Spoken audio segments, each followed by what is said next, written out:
The rain was falling softly on the windows of the Riverside Community Center. It was Tuesday evening, and the parking lot was almost empty. Only a few cars sat under the dim yellow lights. Maria Chun pulled her old Honda into a spot near the back, away from the building entrance. She sat in her car for a moment, looking at the community center through her windshield. The building was not fancy. It had plain brick walls and simple glass doors. A small sign by the entrance read, "Music Classes, Room 12. Maria took a deep breath and checked her watch. It was 6:55 p.m. The class would start in 5 minutes. Maria opened her car door and stepped out into the cool evening air. She was wearing a simple gray cardigan over a white t-shirt and dark blue jeans. Her black hair was pulled back in a neat ponytail. She carried a small brown purse and a notebook. Nothing about her stood out. She looked like any other woman in her 40s who lived in the suburbs. As she walked toward the building, Maria saw other people heading in the same direction. There was an older man with a beard carrying a guitar case. A young woman with colorful hair was talking loudly on her phone. 2 middle-aged women were chatting and laughing together. They all seemed excited and eager. Maria followed them through the glass doors. The inside of the community center smelled like coffee and cleaning supplies. The walls were painted pale yellow, and the floors were covered with worn carpet. Signs pointed in different directions: yoga studio, art room, kitchen, and music room 12. She followed the signs down a long hallway. Her footsteps were quiet on the carpet. She could hear voices and laughter coming from room 12. When she reached the doorway, she paused and looked inside. The music room was bigger than she had expected. There were about 20 plastic chairs arranged in a circle. Some people were already sitting and talking. In one corner stood an old upright piano. Its wood was dark brown and scratched in places. The piano bench was worn and faded. Along the walls were shelves with different instruments: guitars, drums, tambourines, and small keyboards. Maria slipped quietly into the room. She chose a chair in the back row, away from the center of the circle. She sat down and opened her notebook, placing it on her lap. Then she looked around at the other people in the room. There were about 15 people of different ages. Some looked like they were in their 20s. Others were older, maybe in their 60s. A few people had brought instruments with them. One man had drumsticks sticking out of his pocket. A woman near the front had a small flute case on her chair. Everyone seemed friendly and relaxed. They were talking about their week, their jobs, their families. Some were asking each other what instruments they played. Maria listened quietly, but did not join the conversations. When someone looked her way and smiled, she smiled back politely but did not speak. At exactly 7 o'clock, a man walked into the room clapping his hands together. He was in his 30s with short dark hair and kind brown eyes. He wore a blue button-down shirt and khaki pants. He had a warm smile that made the room feel welcoming. "Good evening, everyone," he said loudly. "Welcome to Music Appreciation and Basic Instrument Skills. For those who don't know me, I'm Mr. Rodriguez, but please call me Carlos." Everyone turned to face him. The conversation stopped and people settled into their chairs. Maria adjusted her notebook and prepared to take notes. "I'm so excited to see all of you here tonight," Carlos continued. "Some of you are returning from last session, and some are brand new. Let's go around the circle and introduce ourselves. Tell us your name and why you decided to join this class." Maria felt her stomach flutter with nervousness. She hoped he would start from the other side of the circle so she would have time to think about what to say. Carlos pointed to a young man near the front. "Let's start with you, Jake." Jake stood up. "Hi, I'm Jake. I'm 25 and I work at the bank downtown. I've always wanted to learn guitar, but I never had time. Now I finally do." The next person was an older woman named Dorothy.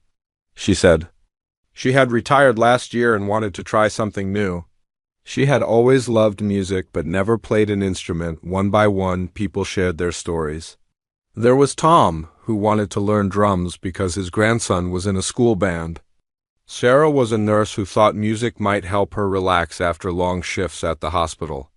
Mike had played trumpet in high school 20 years ago and wanted to start again. As the introductions went around the circle, Maria realized that everyone had simple, honest reasons for being there. No one seemed to have much musical experience. They all just wanted to have fun and learn something new. When it was almost her turn, Maria's heart started beating faster. She thought about what she should say. She could not tell them the truth about her background. It would change everything. It would make them uncomfortable, and it would ruin what she was looking for. "And how about you?" Carlos asked, looking directly at Maria. Maria stood up slowly. Her voice was quiet but clear. "Hi, I'm Maria Shun. I live here in town with my daughter. She's in high school. I just thought it would be nice to learn about music. I don't know much about it, but it seems interesting." She sat down quickly. A few people nodded and smiled at her. Carlos made a note on his clipboard and moved on to the next person. After everyone had introduced themselves, Carlos walked to the front of the room. "This is wonderful," he said. "We have people who want to learn guitar, piano, drums, and some who just want to understand music better. Over the next 8 weeks, we're going to explore different instruments. We'll learn basic techniques, music theory, and most importantly, we'll have fun." He pointed to the instruments around the room. "Everything you see here is available for you to try. Don't worry about being perfect. This is a safe space to make mistakes and learn." Maria looked around the room again. Everyone seemed relaxed and happy. This was exactly what she had hoped for. A place where she could be around music without pressure, without expectations, without anyone knowing who she really was. Carlos began the first lesson by talking about rhythm. He clapped simple patterns and asked everyone to clap along. Maria joined in, being careful not to show too much skill or confidence. She wanted to blend in, to be just another beginner learning something new. As the class continued, Maria found herself enjoying the simple pleasure of being a student again. For the first time in years, she could experience music without the weight of performance or perfection. She was just Maria Chun, a suburban mother taking a community class. When the class ended an hour later, people began gathering their things and saying goodbye. Maria packed her notebook and headed toward the door. She had successfully made it through her first class without drawing any attention to herself. As she walked back to her car in the gentle rain, Maria felt something she had not felt in a long time. She felt hopeful. Maybe this class would help her find her way back to loving music the way she had when she was young. Before everything became so complicated. She drove home through the quiet streets, already looking forward to next Tuesday evening. The following Tuesday, Maria arrived at the community center a few minutes early. She had spent the week thinking about the music class. It had been the first time in 3 years that she had felt genuinely excited about something. She parked in the same spot as before and walked through the familiar glass doors. When she entered room 12, about half the class was already there. People were chatting and seemed more comfortable with each other than the week before. Maria took the same seat in the back row and opened her notebook. She had brought the same one from last week, but she had also bought a new pen that wrote more smoothly. Carlos walked in right at 7 o'clock, carrying a large bag. "Good evening, everyone," he called out cheerfully. "I hope you all had a good week. Tonight we're going to do something fun. We're going to try some instruments." A buzz of excitement went through the room. Jake, the young man who wanted to learn guitar, sat up straighter. Dorothy, the retired woman, clasped her hands together with anticipation. "Before we start," Carlos said, "let's do a quick warm-up. Everyone stand up and shake your hands, then your arms, then your whole body. Music is physical, so we need to get our bodies ready." Everyone stood and began shaking. Maria joined in, though she felt a little silly. She had not done exercises like this since she was a child in her first piano lessons. The memory made her smile without realizing it. "Great," Carlos said after a minute. "Now let's sit back down. I want to start with something basic but important. Who can tell me what rhythm is?" Several hands went up. Tom, the man who wanted to learn drums, said, "It's like the beat of the music." "Exactly right," Carlos replied, "and rhythm is everywhere. It's in your heartbeat, in the way you walk, in the way you breathe. Let's try something. Everyone put your hand on your chest and feel your heartbeat. Maria placed her hand over her heart. She could feel it beating steadily. Around the room, everyone was doing the same thing. Now, Carlos continued, let's clap in time with our heartbeats. 1, 2, 3, 4. The room filled with the sound of clapping. It was not perfectly together, but it created a warm, human rhythm.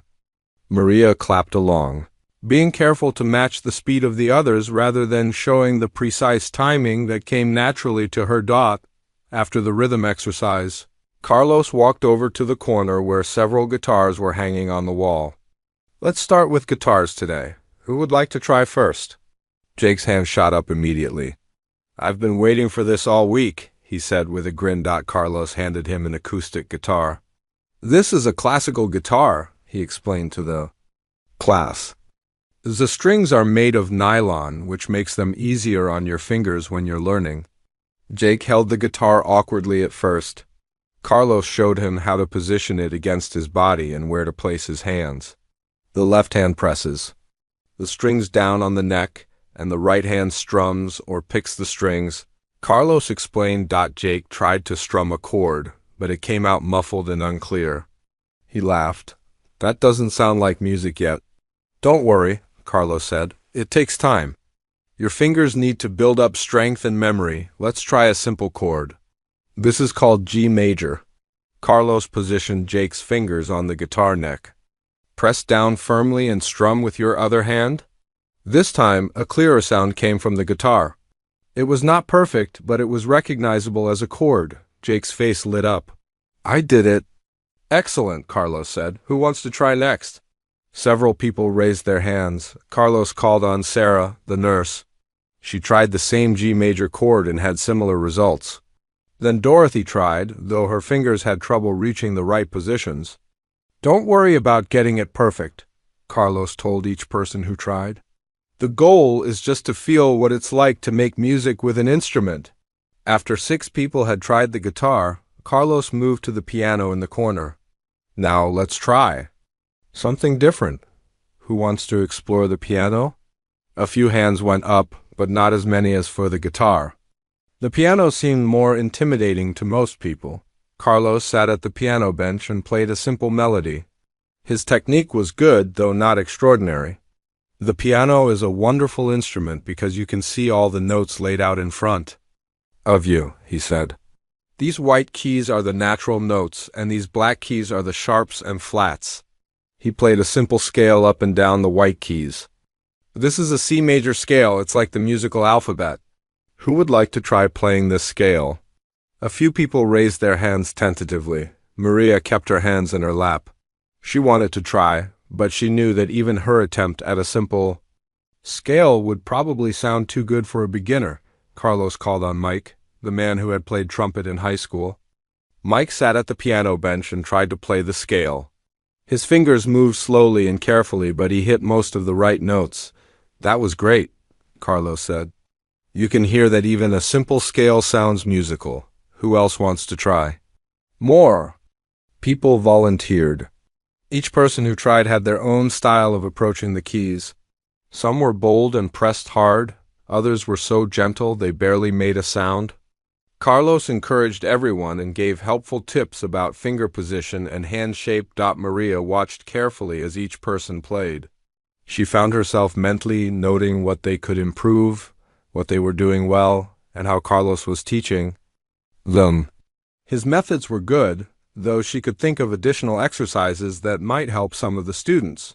After about half the class had tried the piano, Carlos looked around the room. His eyes landed on Maria, who had been quietly observing everything. Maria, he said kindly, you've been watching so carefully. Would you like to try the piano? Maria felt her heart skip. She had been hoping he would not notice her or that the class would end before he asked. Oh, I don't think so, she said softly. I'm not really a piano person. Come on, encouraged Jake from across the room. It's not scary. I was nervous about the guitar, too. Everyone here is just learning, added Dorothy. We're all beginners together. Carlos walked over to Maria's chair. I know it can feel intimidating, but you seem really interested in how it works. You don't have to play anything complicated. Just try the simple scale that everyone else did. Maria felt trapped by their kindness. Everyone was looking at her expectantly, but not in a mean way. They genuinely wanted to encourage her. She looked at their friendly faces and realized that saying no again would seem strange. I really don't know anything about piano, she said, which was not exactly a lie. She did not know about being a beginner at piano.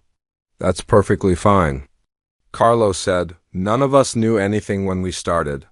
That's why we're here. Maria looked at the piano across the room.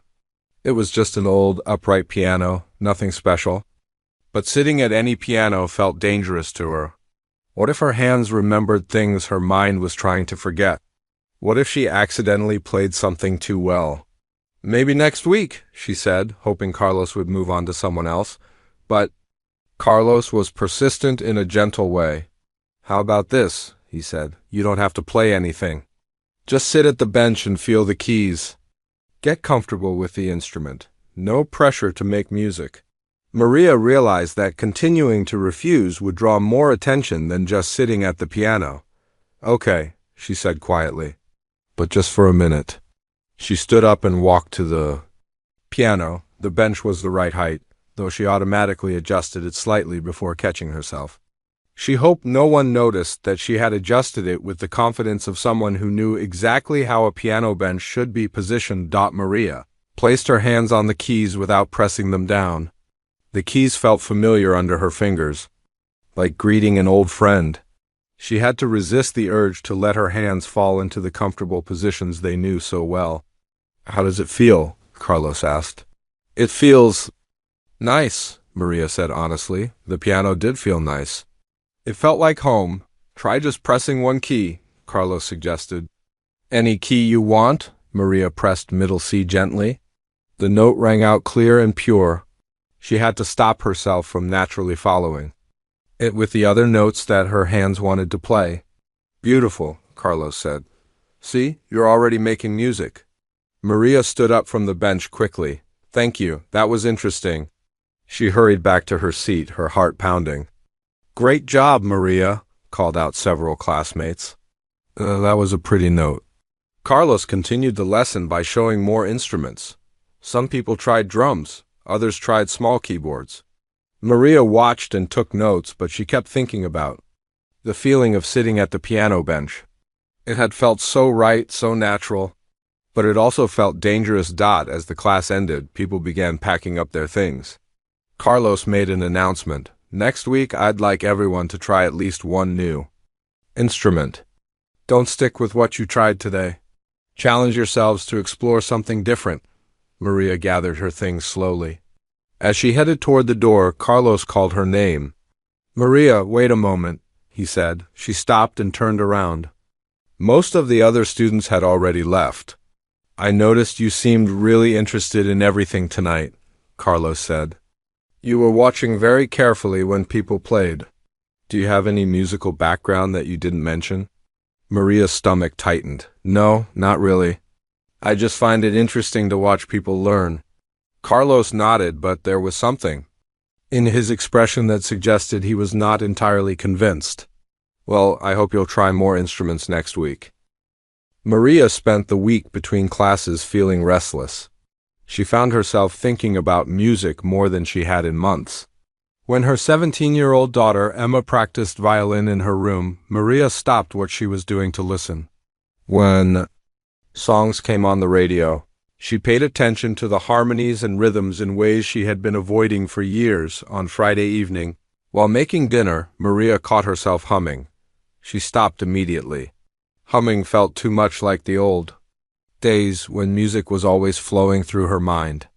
She had worked hard to quiet that constant musical voice in her head. Tuesday came again, and Maria arrived at the community center feeling nervous. She had decided to be even more careful this week. She would participate less, ask fewer questions, and definitely stay away from the piano. When she entered room 12, the atmosphere felt different. The students seemed more relaxed with each other. Some were already talking about what instruments they wanted to try.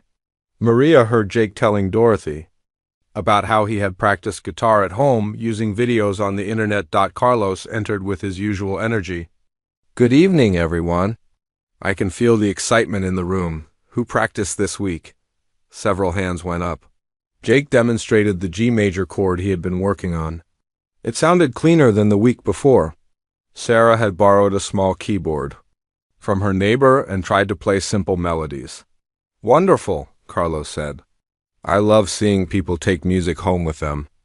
Now, before we try new instruments, let's do some music theory. Don't worry, I'll keep it simple and fun." He walked to a whiteboard on the wall and drew a large circle. This is called the circle of fifths. It shows us how different keys are related to each other. He began marking letters around the circle: C, G, D, A, E, and so on. Maria found herself leaning forward in her chair. The circle of fifths was something she knew as well as her own name, but she had never seen it taught to complete beginners. Before, she was curious about Carlos's approach. "Let's start with C major," Carlos said, writing it at the top of the circle. "This is the easiest key because it uses only white keys on the piano, no sharps or flats." He played a simple melody in C major on the piano, then he moved to G major. "When we go to G major, we add one sharp, F sharp." He demonstrated on the piano. Maria watched as he continued around the circle. His explanations were clear and simple, perfect for beginners. But she noticed he made a small mistake when explaining the relationship between keys. Without thinking, she raised her hand. "Yes, Maria?" Carlos said, looking pleased that she was participating. Maria immediately regretted raising her hand. "Oh, I was just wondering about something." She paused, trying to think of how to phrase her question without revealing too much knowledge. "When you went from C to G, you said G major has one sharp. But what if you went the other way around? The circle?" Carlos looked at her with interest. "That's an excellent question. You're talking about going counterclockwise to F major. That would give us one flat, B flat." He demonstrated on the piano, so the circle works both ways? Maria asked, though. She knew the answer perfectly well. "Exactly. You're really thinking like a musician, Maria." Several other students looked impressed. "That's so smart," said Dorothy. "I never would have thought of that." Maria felt heat rise to her cheeks. She had asked too sophisticated a question for someone who claimed to know nothing about music. She made a mental note to be more careful. Carlos continued the theory lesson, and Maria forced herself to take basic notes like the other students. She wrote down information she had known for decades, trying to look like she was learning it for the first time. When they moved on to trying instruments, Carlos announced they would focus on rhythm instruments today. He brought out various drums, tambourines, shakers, and wooden blocks. "Rhythm is the heartbeat of music," he said. "Let's all try different percussion instruments and see how they feel." This seemed safer to Maria. Rhythm instruments were less likely to reveal her background. She joined the others in trying different drums and shakers, but even with simple percussion, Maria had to concentrate on not being too good. Her sense of timing was naturally precise, and she had to deliberately make her rhythms less perfect.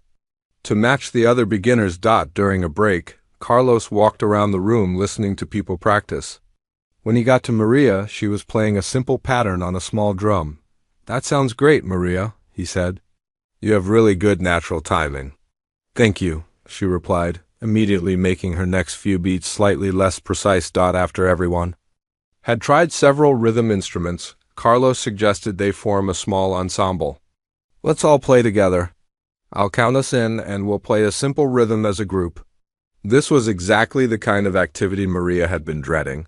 Playing with others required listening and responding in ways that came automatically to her. She would have to work hard to sound like a beginner. Carlos counted 1, 2, 3, 4, and everyone began playing their instruments. The result was chaotic but joyful. Some people were too fast, others too slow. A few were playing entirely different rhythms. Maria tried to blend in with the chaos, but her internal sense of time kept trying to organize the group rhythm. She found herself unconsciously adjusting her playing to help hold the beat steady. For the others, That was fun, Carlos said when they stopped. Maria, you seem to really help keep everyone together. Have you played in groups before? Maria's heart jumped. No, I was trying to listen to everyone else. Well, you have good instincts for ensemble playing. The compliment made Maria uncomfortable, but before she could worry too much, Carlos moved on to the next activity. Now let's go back to the piano, he said. Last week, some of you tried a simple scale. This week, let's try playing simple melodies. He sat at the piano and played Mary Had a Little Lamb using just 3 notes. This song uses only 3 notes, E, D, and C. Who wants to try it? Several people volunteered. Each person who tried had different levels of success. Some could find the right notes but played them in the wrong order. Others got the melody right, but their timing was uneven. As people took turns, Maria watched carefully. She noticed that Carlos was giving them good advice about finger positions and hand posture. But she also noticed that some students were developing bad habits that could be corrected with different exercises.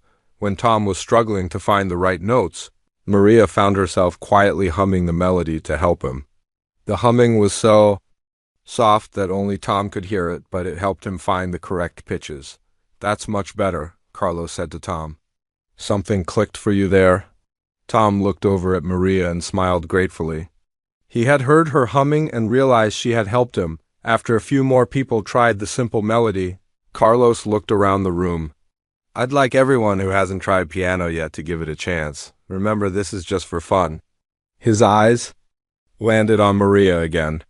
Maria, you tried just touching the keys last week. How about trying this simple melody? Maria felt trapped again. She had been hoping to avoid the piano entirely this week. I think I'd rather listen to the others today. Come on, Maria, Jake called out. You helped me feel brave about guitar. Last week? It's just 3 notes, added Sarah. Even I could do it. Carlos walked over to Maria's chair. I noticed you were humming along when Tom was playing. You seem to hear the melody clearly in your mind. That's half the battle with piano. Maria's stomach dropped. He had noticed her humming. She was being less careful than she thought. I was just humming along with Tom, she said. It wasn't really musical or anything, but it was in tune, Carlos said gently, and you helped him find the right notes. That shows you have a good ear for music. Maria realized that continuing to refuse would create more suspicion than just trying to play the simple melody badly. Okay, she said reluctantly, but I probably won't be very good at it. She walked to the piano bench and sat down. The familiar feeling of sitting at a piano made her hands want to move into natural positions, but she kept them rigid and awkward. The 3 notes are E, D, and C, Carlos said, pointing to them on the keyboard.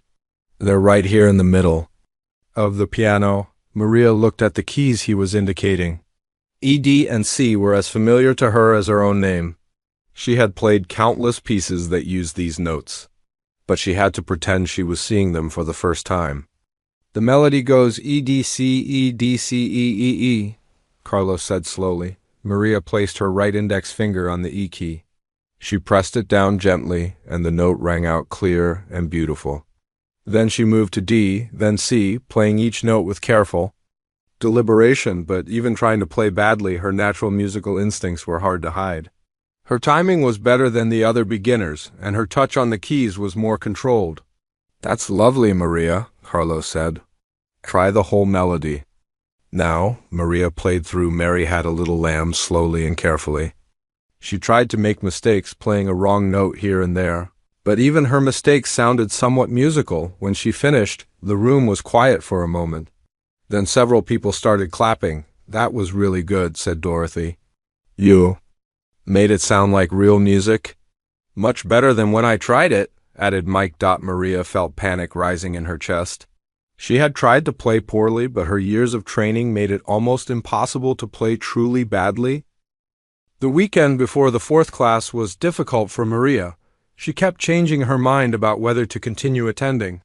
On Saturday morning, she stood in her kitchen, making coffee, and decided she would quit the class. By afternoon, while watching Emma practice violin, she changed her mind again. The music class had become the highlight of her week. The one place where she felt connected to music without the pressure of performance. Emma noticed her mother's restlessness. "Mom, you seem weird lately," she said during dinner on Sunday. "Kind of don't know, more awake or something?" Maria looked at her daughter in surprise. "What do you mean? You've been humming," Emma said. "And when I practice violin, you actually listen instead of just staying busy in the kitchen? It's like you're interested in music again." Maria felt a pang of guilt. She had not realized how much her withdrawal from music had affected Emma. "I've always been interested in your music, honey." "Not the same way," Emma said. "Before Dad died, you used to help me with difficult parts. You'd sit with me and play piano while I played violin. Now you just say, 'Sounds good' from the other room." The conversation stayed with Maria all evening. She realized that her fear of music had created distance not just from her own past, but from her relationship with Emma. Maybe the music class was helping her heal in ways she had not expected. Tuesday evening arrived cold and rainy. Maria drove to the community center with determination. She would continue the class, but she would be even more careful about hiding her abilities. She had practiced in her mind how to play things more clumsily, how to ask simpler questions. When she entered room 12, she was surprised to see only about half the usual students. Carlos looked concerned as he counted heads. "Looks like some people decided to stay home because of the weather," he said. "But those of us who are here are the truly dedicated ones." The smaller group created a different atmosphere. It felt more intimate, like everyone was closer together. Maria realized this would make it even harder to blend into the background. Carlos had set up the room differently tonight. Instead of chairs in a circle, there were music stands scattered around with sheets of paper on them. The piano was positioned more centrally in the room. "Tonight we're going to try something new," Carlos announced. "We're going to work on reading basic music notation." "Don't worry, we'll start very simple." Maria's heart sank. Music reading was something she could do as easily as reading words. It would be almost impossible to pretend she was learning it for the first time. Carlos walked to the whiteboard and drew 5 horizontal lines. "This is called a staff," he said. "These lines and spaces represent different pitches." He began explaining how notes were positioned on the staff, how the treble clef worked, and what different note values meant. Maria watched him write familiar symbols on the board and tried to look like she was learning something new. "Let's start with the simplest notes," Carlos said. "These are quarter notes and they get 1 beat each." He drew several quarter notes on the staff. "Who can tell me what letter names these notes are?" A few people raised their hands tentatively. Jake guessed correctly that the note on the second line was G. Dorothy was able to identify a note on a space as F-W-H-E-N. Carlos pointed to a note and looked at Maria. She pretended to count the lines carefully before answering. "Is that ... E?" She said hesitantly, though she could have identified it instantly. "Very good, Maria. You're getting the hang of this." The lesson continued with Carlos showing them simple rhythmic patterns. He clapped out combinations of quarter notes and half notes and asked the class to clap them back. Maria tried to make her clapping less precise, but rhythm was so deeply ingrained in her that it was difficult to play badly. "Now," Carlos said, "let's try putting it all together. I've written out a very simple melody for everyone to try. It uses only 5 notes and simple rhythms." He handed out sheets of music. Maria looked at the page and immediately recognized it as a beginner exercise in C major. The melody was simple enough that any of her former students could have played it perfectly on their first try. "We'll start by clapping the rhythm," Carlos said. "Then we'll try to sing the melody using la instead of words. Finally, we'll play it on instruments." The rhythm clapping went reasonably well for most students, though a few struggled with the longer notes. When they tried singing the melody, Maria had to be very careful. Her trained voice wanted to produce the notes with perfect pitch and tone, but she forced herself to sing more uncertainly. "That was good, everyone," Carlos said. "Now let's try playing this on instruments. Who wants to try it on piano first?" Several people looked nervous. Reading music and playing an instrument at the same time was a big step for beginners. "I'll try," said Tom. the man who wanted to learn drums. Tom sat at the piano and tried to play the melody. He could read some of the notes, but his fingers struggled to find the right keys. The melody came out slowly and with many mistakes. "Don't worry about playing it perfectly," Carlos encouraged. "Just do your best to connect the notes on the page with the keys on the piano." A few other people tried with similar results. Sarah managed to play about half the notes correctly. Mike got confused and lost his place in the middle. Carlos looked around the room. "Maria, you've been following along really well with the music reading. Would you like to try playing this melody?" Maria felt the familiar trap closing around her. In the smaller group, it was impossible to avoid being noticed. "I don't think I'm ready for that yet," she said. "It's the same melody we just sang," Carlos said gently. "And you seem comfortable identifying the notes on the staff. I think you might surprise yourself." Jake spoke up from across the room. "Come on, Maria, you help me be brave about guitar." "Now it's our turn to encourage you," Dorothy nodded. "We're all learning together. No one expects it to be perfect."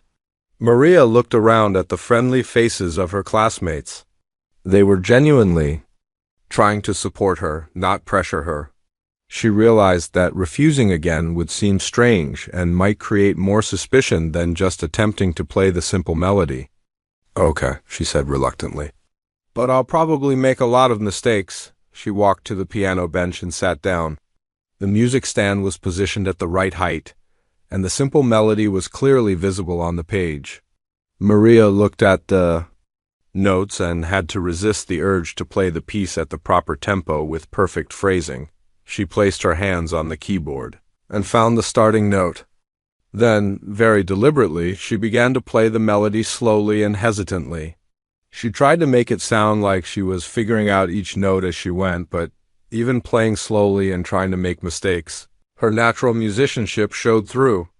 Her finger positions were correct, her hand posture was good, and her timing, while deliberately uncertain, still had an underlying sense of pulse. As she played, Maria could feel the melody flowing through her in a way that felt both wonderful and dangerous. It had been so long since she had read music and played, even something this simple. Part of her wanted to play it again, better this time, with the proper expression and dynamics. She finished the melody and quickly lifted her hands from the keys. The room was quiet for a moment. "That was beautiful, Maria," Carlos said, and there was something in his voice that made Maria look at him sharply. "Really good," added Dorothy. "You made it sound like a real song." "Much better than when I tried it," said Tom, but Maria was focused on Carlos's expression. He was looking at her with a mixture of admiration and growing certainty about something. She had a sinking feeling that her attempt to play like a beginner had not been convincing. "Maria," Carlos said carefully, "that was really quite good for someone who's only been learning for a few weeks. Your hand position, your touch on the keys, the way you read the music, it all seemed very natural." Maria's heart was pounding. "I guess I've been practicing the things you taught us," she said weakly. "What have you been practicing on?" Carlos asked. "Do you have a piano at home?" Maria realized she had made a mistake. "No, I just meant practicing in my mind, thinking about what you've shown us." Carlos nodded slowly, but his expression suggested he was thinking carefully about something. "Well, mental practice is very valuable. Professional musicians use it all the time." The words "professional musicians" hung in the air. Maria felt like Carlos was testing her somehow, seeing how she would react to that phrase. "I wouldn't know about that," she said quickly. "I'm just trying to learn like everyone else." But as the class continued, Maria became increasingly aware that Carlos was watching her more closely than before. When they did rhythm exercises, she noticed him observing her timing. When they discussed music theory, he paid attention to her questions and reactions. During the final activity of the evening, Carlos asked everyone to improvise a simple rhythm on percussion instruments while he played a basic chord progression. On piano, just feel the music and play whatever comes naturally. He said that this was exactly the kind of exercise that Maria knew could expose her training. Improvisation required musical instincts that took years to develop. But she also knew that not participating would be suspicious. She chose a simple shaker and tried to play basic rhythms. But as Carlos's chord progression unfolded, her musical ear naturally heard patterns and possibilities. Without fully realizing it, Maria spent the week after her conversation with Carlos in a state of constant worry. She considered not returning to the class at all. The risk of full discovery seemed too high now that Carlos suspected her background. But every time she decided to quit, she remembered how good it felt to be around music again, how much she was enjoying the simple pleasure of learning alongside others. On Friday evening, Emma found her mother sitting at the kitchen table staring at nothing. "Mom, what's wrong?" she asked. "You've been acting strange all week." Maria looked at her daughter and made a decision. "Emma, can I ask you something? Do you think I should start playing piano again?" Emma's eyes widened with surprise. "Really? You'd want to do that?" "I've been thinking about it," Maria said carefully. "Maybe just for fun. Not like before." Emma sat down across from her mother. "Mom, I've been waiting 3 years for you to even touch the piano. Of course, I think you should play again." "But what changed your mind?" Maria could not tell Emma about the music class without revealing how much she had been hiding her abilities. "I just miss it sometimes," she said. "Music used to be such a big part of our lives." "It still could be," Emma said softly. "I miss playing duets with you. I miss hearing you practice. The house has been so quiet." That night, Maria lay in bed, thinking about what Emma had said. Maybe it was time to stop hiding from music entirely. Maybe she could find a way to be honest about her background without it overwhelming her life again. Tuesday evening arrived with clear skies and warmer weather. When Maria arrived at the community center, she noticed that all the regular students had returned. The full group was back together for the first time in 2 weeks. Carlos greeted everyone with his usual enthusiasm. "Welcome back, everyone. Tonight we're going to try something special. We're going to work on playing together as a group." He had arranged several instruments around the room: the piano, guitars, simple percussion instruments, and even a small keyboard. "I want to teach you a simple song that we can all play together. It's called Ode to Joy by Beethoven, but we're going to play a very simplified version." Maria's heart jumped at the mention of Beethoven. Ode to Joy was a piece she had performed countless times in various arrangements. She would have to be extremely careful. Carlos sat at the piano and played a simple version of the famous melody. This version uses only 4 chords, and the melody is easy to play on any instrument. Let's start by learning the chord progression. He showed the guitar players how to play the 4 chords: C major, G major, A minor, and F major. These were basic chords that most of the students had been working on in previous weeks. For the piano part, Carlos demonstrated a simple accompaniment using just the root notes of each chord. "You don't need to play full chords," he told the piano students, "and just play these single notes in rhythm." Maria watched as different students tried the various parts. Jake was getting better at switching between guitar chords, though his timing was still uneven. Sarah was attempting the simple piano accompaniment with mixed success. "Now," Carlos said, "let's try the melody. Who wants to play the main tune?" Few people volunteered to try playing the melody on piano or guitar. Each attempt was enthusiastic but imperfect. The timing was inconsistent, and some people played wrong notes. After several people had tried, Carlos looked at Maria. "Maria, you've been watching very carefully. Would you like to try playing the melody?" Maria felt the familiar pressure. After their conversation last week, she knew Carlos was testing her again.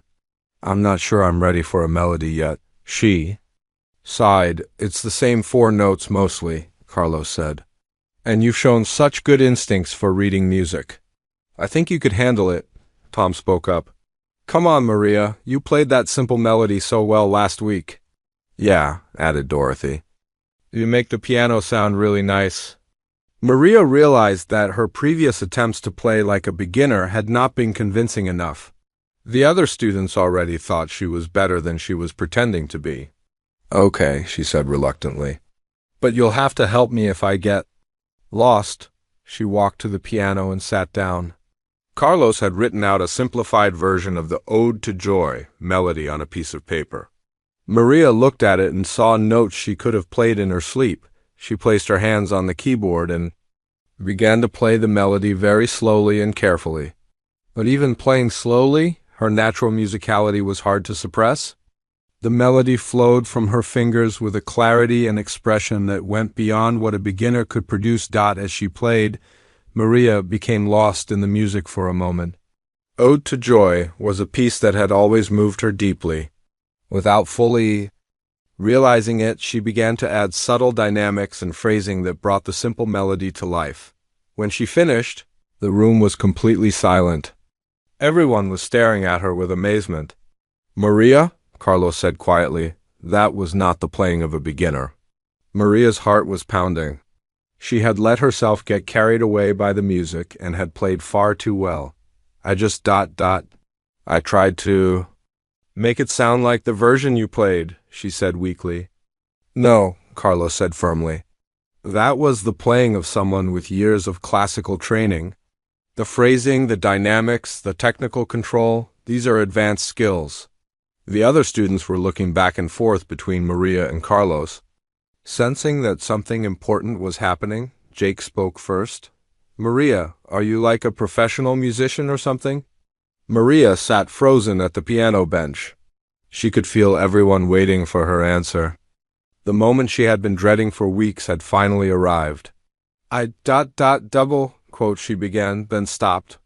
She looked around at the faces of people who had become her friends over the past month. They looked curious but not angry. They seemed more amazed than upset. Carlos walked over to the piano. "Maria, you don't have to explain anything you don't want to. But what you just played was beautiful, and it was clearly the work of someone with extensive training." Dorothy leaned forward in her chair. "Honey, there's nothing wrong with being good at music. We're just surprised, that's all." Sarah nodded. "You've been so modest about everything. We had no idea you could play like that." Maria felt tears starting in her eyes. The weight of hiding her abilities for weeks, combined with the relief of being discovered, was overwhelming. "I used to be a professional pianist," she said quietly. "Classical music. I performed with orchestras and gave solo concerts. But I stopped 3 years ago, and I wanted to experience music like a beginner again. I'm sorry I wasn't honest with you." The room erupted in excited whispers. A professional pianist. I knew there was something different about her. She's been holding back this whole time. Carlos sat down next to the piano bench. "Maria, why did you stop performing?" Maria wiped her eyes. "My husband died in a car accident 3 years ago. He was my biggest supporter, my manager, my everything. After he was gone, I couldn't face the music world anymore. It all reminded me of him." The room became quiet and respectful. Several people had tears in their eyes now. "I moved here with my daughter to start over," Maria continued. "I thought I was done with music forever, but then I saw the flyer for this class, and I thought maybe I could find a way to love music again without all the pressure and expectations." Emma had told her that evening that she missed playing duets together. The music class had been Maria's first step toward healing. Even though she had not planned it that way, Mike spoke up softly. "So, you've been pretending to be a beginner this whole time?" Maria nodded. "I know it wasn't fair to you. I just wanted to be around music without being Maria Shun, the pianist. I wanted to be just Maria." "Wait," said Jake, pulling out his phone. "Maria Chun ... my God." He was looking at something on his screen. "You're that Maria Shun? I have your album. The one with the chop-in pieces." Other students began searching on their phones. Within moments, they were finding videos of Maria's performances, reviews of her concerts, and photos from her performing career. "She won a Grammy!" Dorothy exclaimed, looking at her phone. "Look at this! She played at Carnegie Hall!" added Maria. Felt exposed and vulnerable as they discovered her past. This was exactly what she had been trying to avoid. Carlos stood up and addressed the group. "Everyone, please put your phones away. This is exactly why Maria didn't want to reveal her background. She came here to be a regular person taking a music class, not to be treated like a celebrity. The students looked apologetic and put their phones away. "I'm sorry, Maria," said Sarah. "We're just excited, but we understand why you wanted to keep it private." Maria looked around at their faces and realized something surprising. They seemed more concerned about her feelings than impressed by her fame. These people had gotten to know her as just Maria over the past month, and that person was who they cared about. "Thank you," she said softly. "I was afraid that if you knew who I was, everything would change. You'd expect me to be perfect, or you'd feel intimidated, or you'd treat me differently." "Well," said Jake with a grin, "now we know why you made that simple melody sound so good." Everyone laughed, and the tension in the room began to ease. Carlos addressed the group. "I think we should continue with our ensemble playing. Maria, would you be willing to play the melody again? And this time, please don't hold back. Let us hear how Ode to Joy is supposed to sound." Maria looked at him uncertainly. The week following Maria's revelation was unlike any she had experienced since moving to the suburb. Her phone buzzed constantly with text messages from her classmates. Dorothy wanted to know if she would help her granddaughter with piano lessons.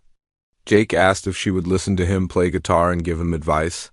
Sarah invited her for coffee to talk about how music could help with stress from her nursing job. Most surprising was a message from Tom on Thursday evening.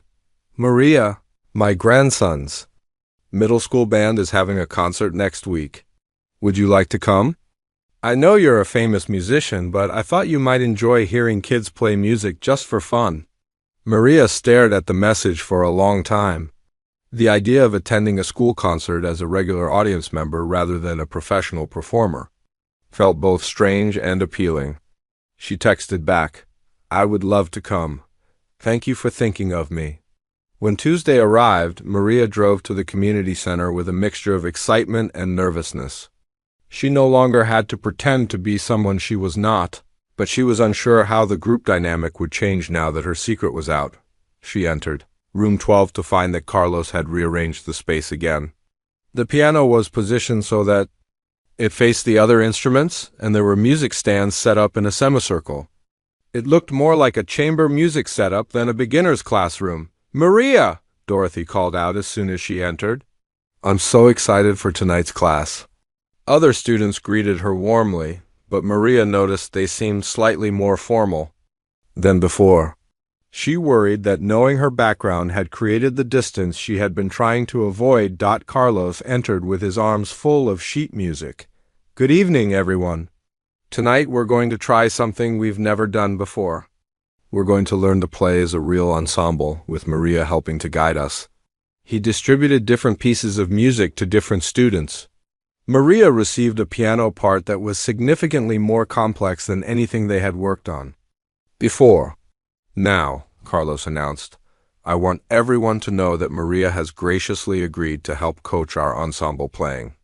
But she's also agreed to something else special." "Maria, would you like to tell them?" Maria stood up, feeling nervous. "Carlos asked me if I would be willing to play a short solo piece for you tonight. Something from my previous repertoire." She paused. "It's been 3 years since I've performed for anyone, even informally. I'm honestly a little scared." "We'd be honored to hear you play," said Mike immediately. "But no pressure," added Sarah, "only if you're comfortable." Maria appreciated their consideration. "I think I'm ready to try." Carlos suggested I play something that connects to what we've been learning in class. Carlos walked to the piano. "Before we hear Maria's solo, let's work on our ensemble piece." It's a simplified arrangement of Bach's Minuet in G. Maria will play the main melody, and the rest of us will provide accompaniment. As they began to work through the piece, Maria found herself naturally falling into a teaching role. When Jake struggled with a chord change, she showed him a fingering technique that made it easier. When Dorothy had trouble with timing, Maria helped her count the rhythm. "Maria," said Tom during a break, "you're a really good teacher. You explain things so clearly." "Thank you," Maria replied. "I taught private lessons for years before I started performing full-time. I had forgotten how much I enjoyed it." As they continued rehearsing, something magical began to happen. The group started to sound like a real ensemble. Maria's professional level, piano playing lifted everyone else's performance. The guitar players found themselves playing with more confidence when they could follow her lead. The rhythm section became more precise when they had her steady beat to anchor them. "This is incredible," whispered Sarah during a particularly good run-through. "I feel like I'm actually making real music." After they had worked on the ensemble piece for about 40 minutes, Carlos called for a break. "Now," he said, "if Maria is ready, she's going to play something special for us." Maria walked to the piano, her hands trembling slightly. She had chosen a piece that felt safe, Bach's Prelude in C major from the Well-Tempered Clavier. It was a piece she had known since childhood, one that flowed naturally from her fingers. Even after 3 years away from serious playing, she sat at the bench and adjusted it carefully. The old upright piano was not a concert grand, but it had a warm, honest sound that seemed appropriate for this moment. "This is a piece by Bach," she said to the group. "It's built on simple arpeggios, broken chords, that create a beautiful flowing melody. I chose it because it uses some of the same harmonic principles we've been learning in class." Maria placed her hands on the keys and began to play. The opening notes of the prelude filled the room with crystalline clarity. Her technique was flawless, but more than that, her musical expression was deeply moving. She played with a vulnerability and honesty that came from years of grief. And the recent rediscovery of joy as the music unfolded, Maria felt herself transported back to why she had fallen in love with piano as a child.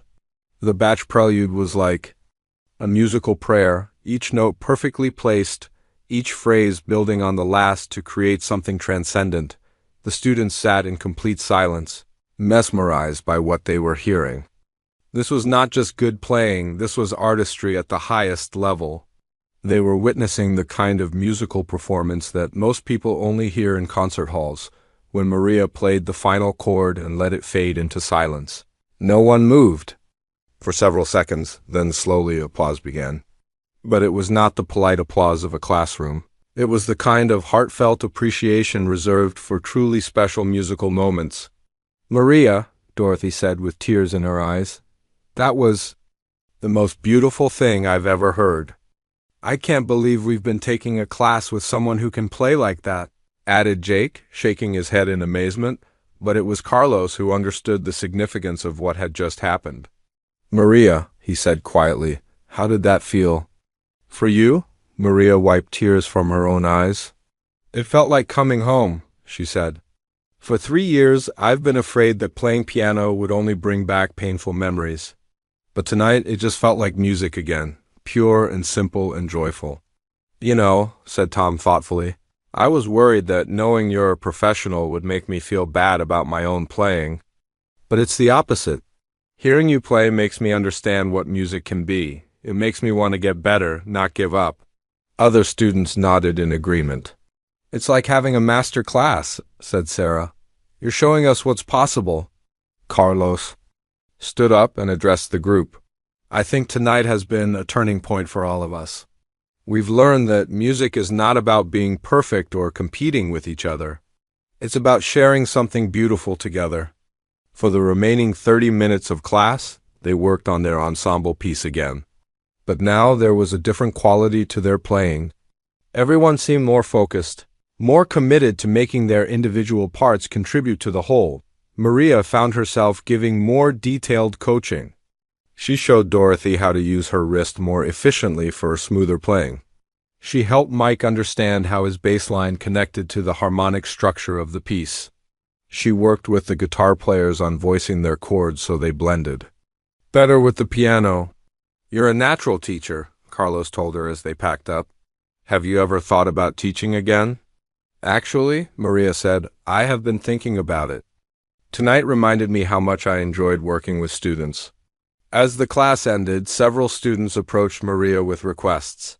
Dorothy asked if she would consider giving piano lessons to her 8-year-old granddaughter. Sarah wondered if Maria would be interested in playing at the hospital.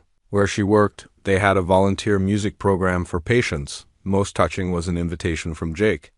My wife and I are having our 10th wedding anniversary next month, he said. We're just having a small party at our house. I know this is probably way beneath your usual performance level, but would you consider playing a few songs? I'll pay. Whatever your rate is, Maria was moved by the offer. Jake, I would be honored to play at your anniversary party. And there's no fee for friends. Walking to her car after class, Maria reflected on how dramatically her life had changed in just one evening.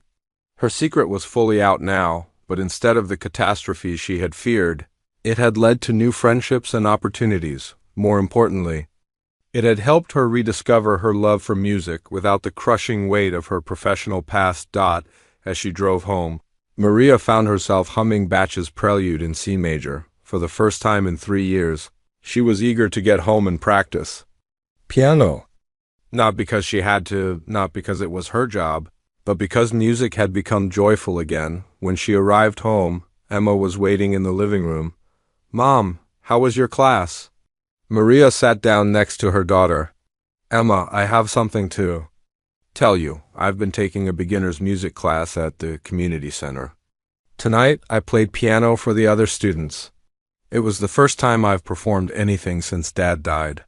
Emma's eyes widened. Really? How did it feel? It felt wonderful, Maria said honestly. Scary at first, but wonderful. And Emma, I was thinking, would you like to start playing duets together again? Maybe just for fun when you're not too busy with school. The morning after Maria's performance for the class, she woke up feeling different. For the first time in years, she had slept deeply and dreamlessly.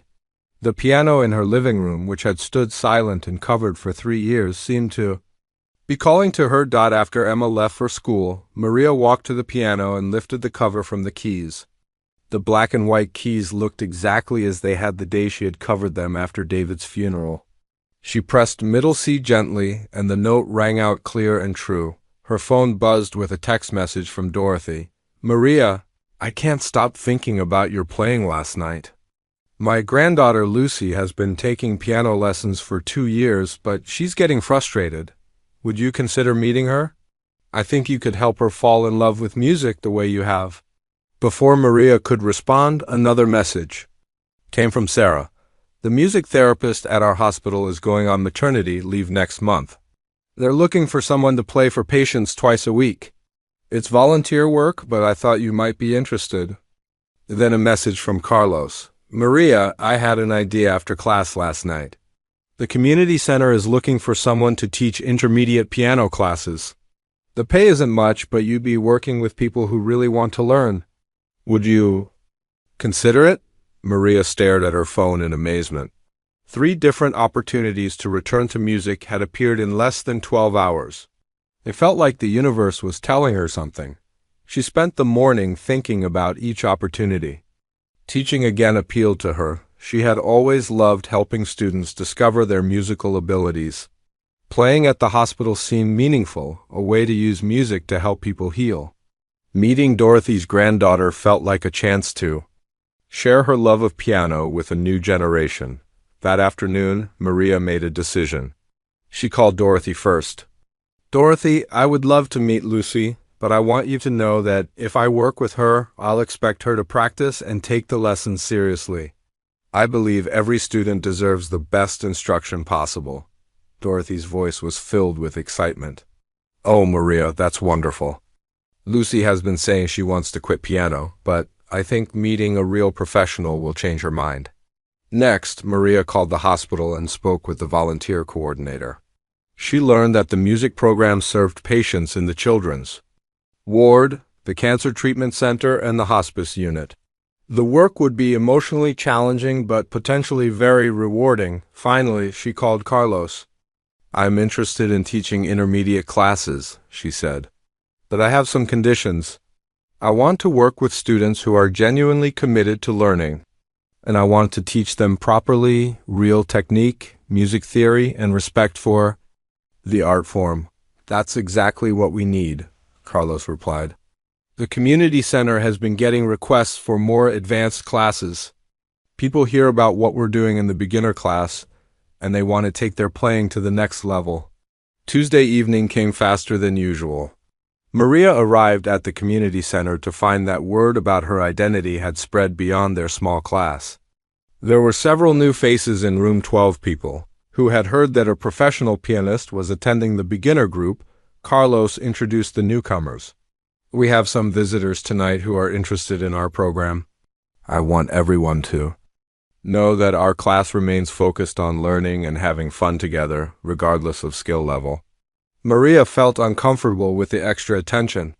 She had enjoyed the intimacy of their small group and worried that new people might change the dynamics. The class began with their usual ensemble piece, but Maria could sense that some of the newcomers were more interested in watching her than participating themselves. During a break, one of the new students approached her. "Miss Chun, I'm a piano teacher at the local music school.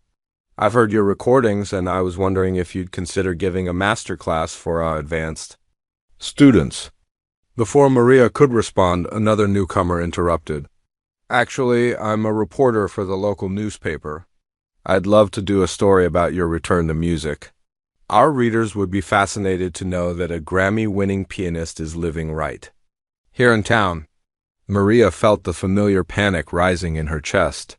This was exactly what she had been trying to avoid: the attention, the expectations, the pressure to be Maria Chun, the famous pianist, instead of just Maria. Carlos noticed her discomfort and stepped in. "I think we should focus on tonight's class," he said firmly. "Everyone here is a student first, regardless of their background, but the damage was done." During the rest of the class, Maria felt like she was being watched and evaluated rather than simply enjoying music with friends. When they worked on their ensemble piece, some of the newcomers seemed more interested in recording her playing on their phones than participating themselves. After class, the reporter approached Maria again. "Miss Chun, just a few quick questions.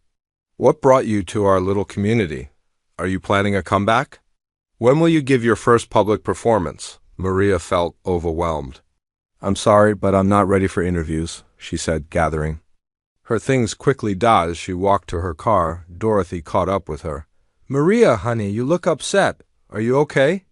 Maria stopped and took a deep breath. "Dorothy, I need to tell you something.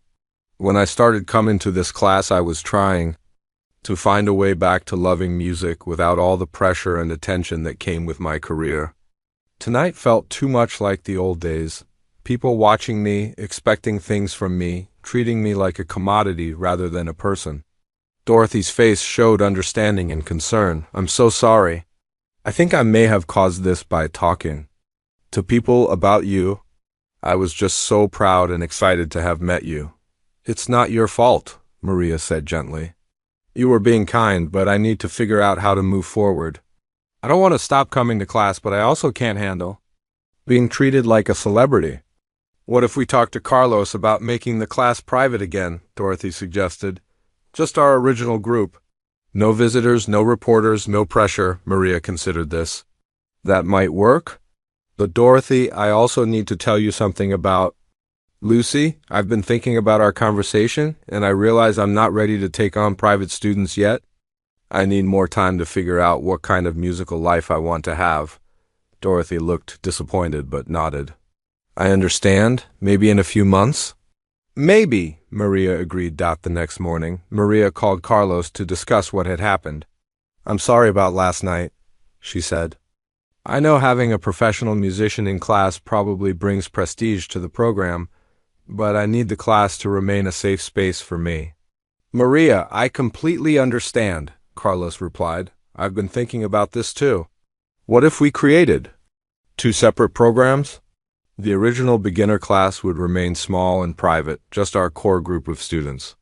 And then I could start a new intermediate class that would be more public, where you could teach if and when you're ready." This solution appealed to Maria. "That sounds perfect. I'd like to continue with our original group. They've become like family to me." "There's something else," Carlos said. "Jake called me this morning. He wanted to make sure you're still planning to play at his anniversary party. He was worried that all the attention last night might have scared you away." Maria smiled for the first time since the previous evening. "Tell Jake I wouldn't miss it. That's exactly the kind of musical sharing I want to do. playing for friends who care about the music, not the performer. Over the following days, Maria continued to receive calls and messages from people who had heard about her presence in the community. A local church wanted her to be their guest organist. A wedding planner offered her lucrative opportunities to play at high-end events. A classical music society invited her to give a recital, but Maria also received different kinds of messages, ones that touched her heart. Tom's grandson sent her a handwritten note thanking her for inspiring him to practice harder.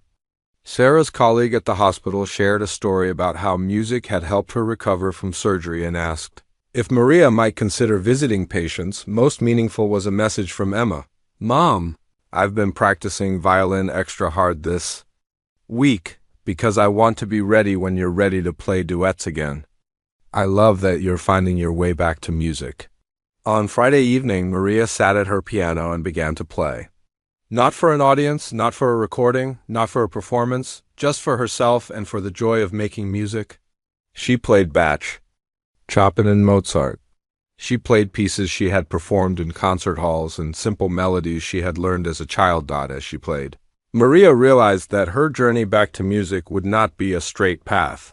There would be setbacks, moments of doubt, and times when the pressure of her past would threaten to overwhelm her present. But she also knew that she had found something precious in that community center classroom, a group of people who had accepted her for who she was becoming, not who she had been. The music class had given her more than just a way back to piano. It had shown her that music could be joyful and healing rather than demanding and stressful. It had reminded her that the most beautiful performances often happen not on stage, but in small rooms with people who care about each other, Maria continued, playing as the evening light faded outside her windows.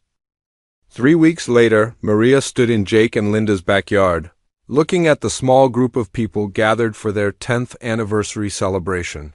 There were about 20 guests, family members, close friends, and several of her classmates from the community center.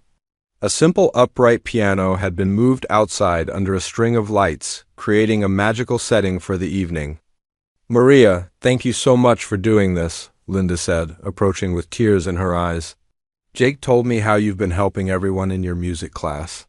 It means so much that you'd play for us." Maria squeezed Linda's hand. "It's my pleasure.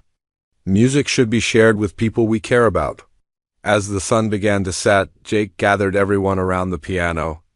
10 years ago, Linda and I had our first dance to Claire de Lune," he said. "We couldn't afford a live pianist for our wedding, so we danced to a recording.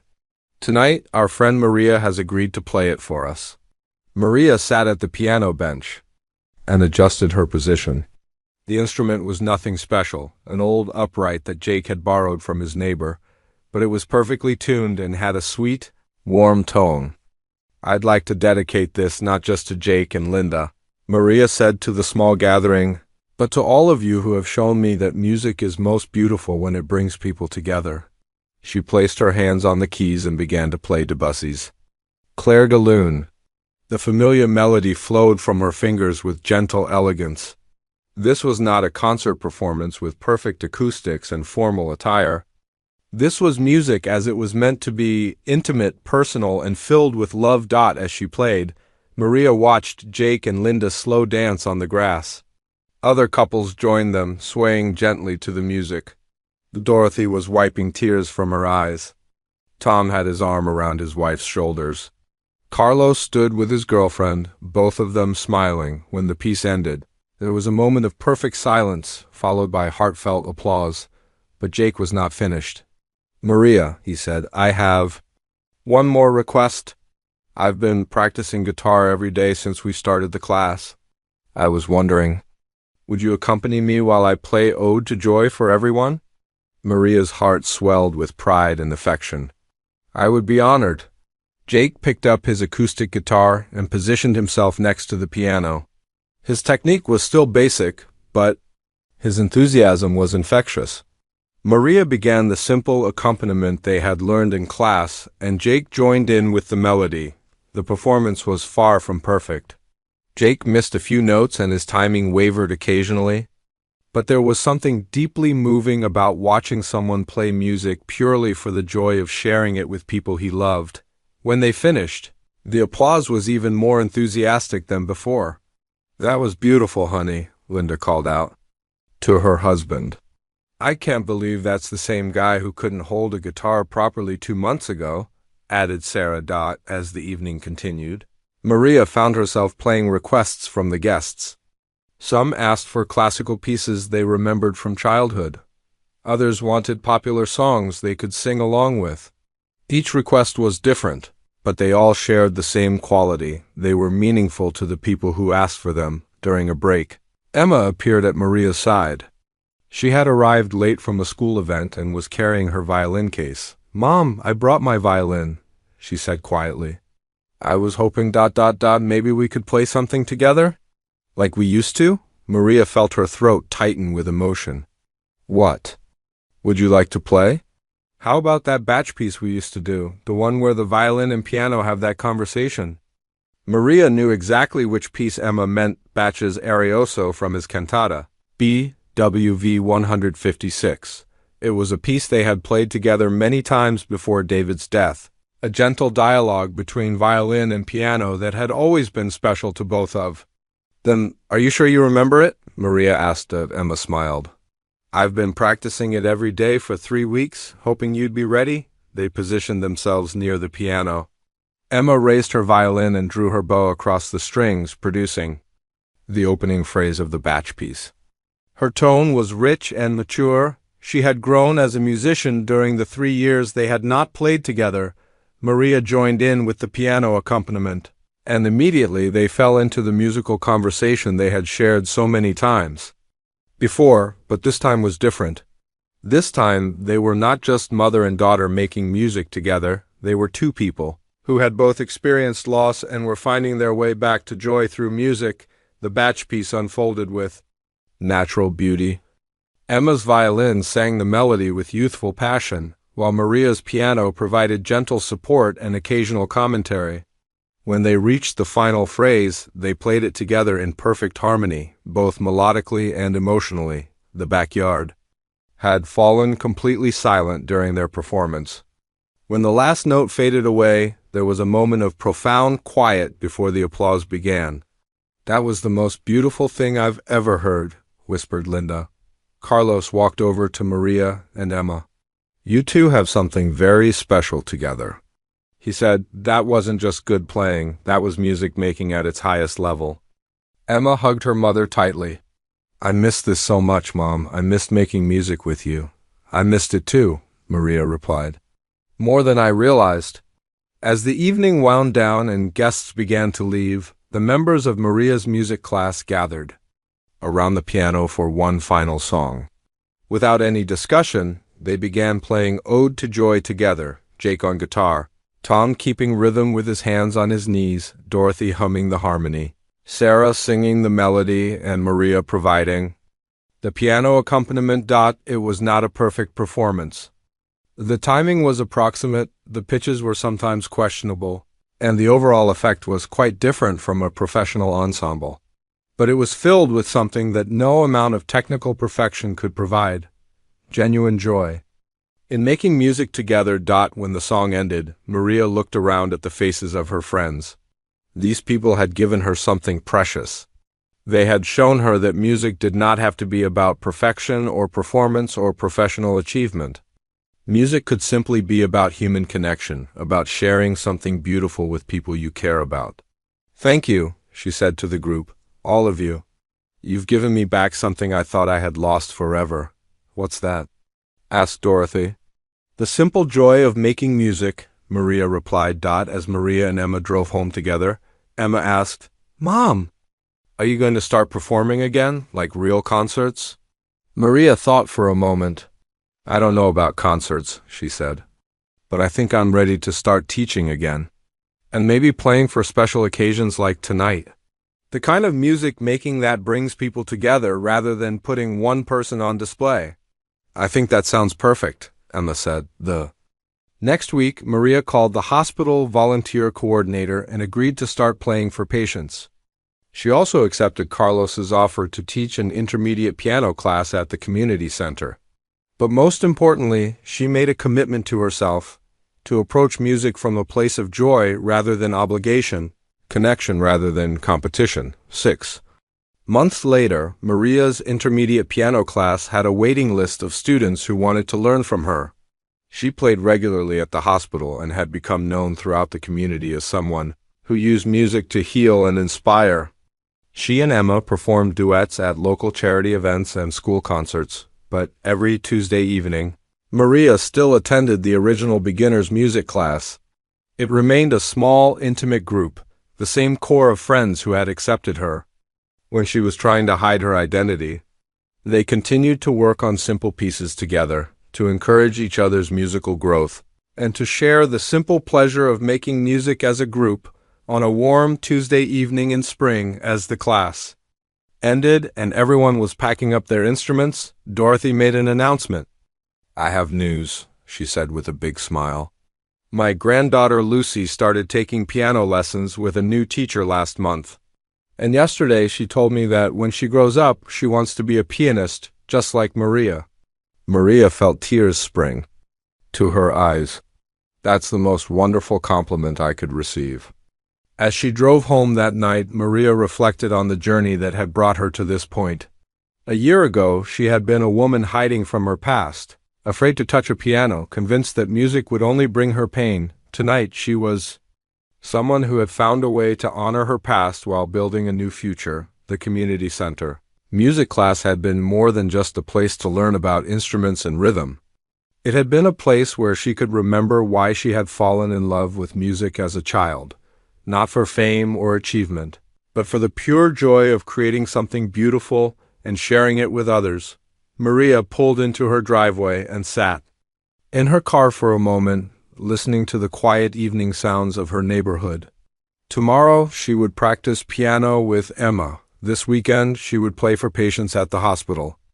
Next week she would help her intermediate students discover new pieces to learn, but tonight she was simply a woman who had found her way back to music, back to community, and back to herself.